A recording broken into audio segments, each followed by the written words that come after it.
and welcome back to Hi Now Daily. As we continue celebrating Teach for America Hawaii's 20th milestone, we're sharing another story about the lasting impact of great teachers. Right now we're talking with State Representative Scot Matayoshi. Welcome to the show. Yeah, thank you for having me. Thank you so much for being here. We were talking story a little bit earlier about how after college you came back home for Teach for America. You taught in Nānākuli. I have to ask you, what was that experience like, and what did you learn along that journey? Yeah, honestly, it was an eye-opening experience for me. I graduated from Punahou, so it was a very different environment. The kinds of challenges my kids faced in Nānākuli were totally different than anything I had ever experienced before. Doing homework was secondary to even getting to school sometimes, and finding enough to eat. Or even some of my kids were dealing with homelessness. Just very different experience. But it really taught me how much of a difference a caring teacher can make in my students' lives. Yeah, and that's exactly what you were, a caring teacher that went beyond the classroom. You put a number of initiatives in place and even built your own club. Can you share a little bit about that? Yeah, absolutely. Part of the fun thing about being a teacher is all of the extra stuff you can do outside of the classroom. Yes. So during my time as a teacher, I did some of the first middle school dances that they had had in years and years. I took them on field trips. We went to UH Manoa to meet the scientists who cloned the first mouse. We went back into the valley to plant native plants.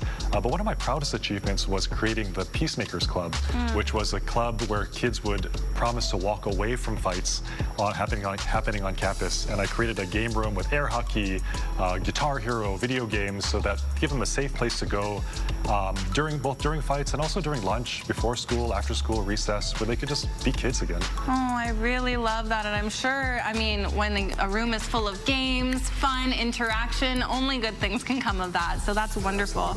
I am curious, you were there for 3 years. I'm sure you've had multiple students across that span. Have you ever run into any of them post this life? Yeah, Hawaii's a small place. It is. When you've had hundreds of kids coming through your class, you run into them every once in a while. I ran into a couple of my students who got married to each other. Oh my gosh. So I ran into them and their kid at the Capitol as a state representative. And I also ran into another one who actually became a plant biologist. And when I talked to him and I said congratulations, he told me it was because of that trip that I took them to, that field trip to the back of Nānākuli Valley to study plants, that really inspired him to become what he is today. I was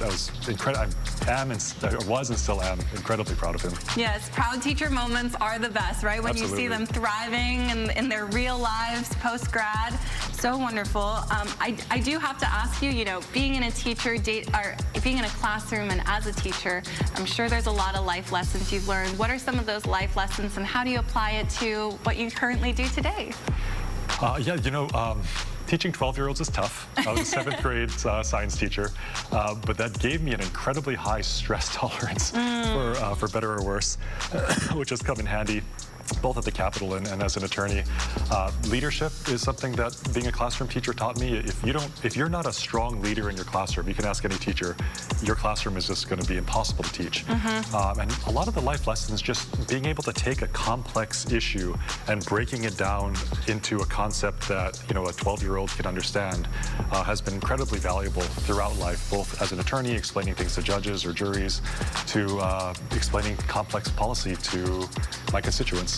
So definitely, when we're talking, it's just something that you would never regret, and you were telling me you'd be a completely different person without this experience. I'd be a completely different person. I'd be a completely different father, honestly. I think teaching really helped me to become a good father. And again, stress tolerance is very important to being a good father, so really helped me to do that. Absolutely. Well, of course, if you're looking to get more information, Teach for America, they have their website, always accepting new applications, and of course, just making sure to connect the community with incredible teachers from across the world. So happy 20-year anniversary. And in a couple of weeks, we're going to hear from Justin Brown, an award-winning Kona educator, bringing learning to life through culinary, marketing, robotics, and more.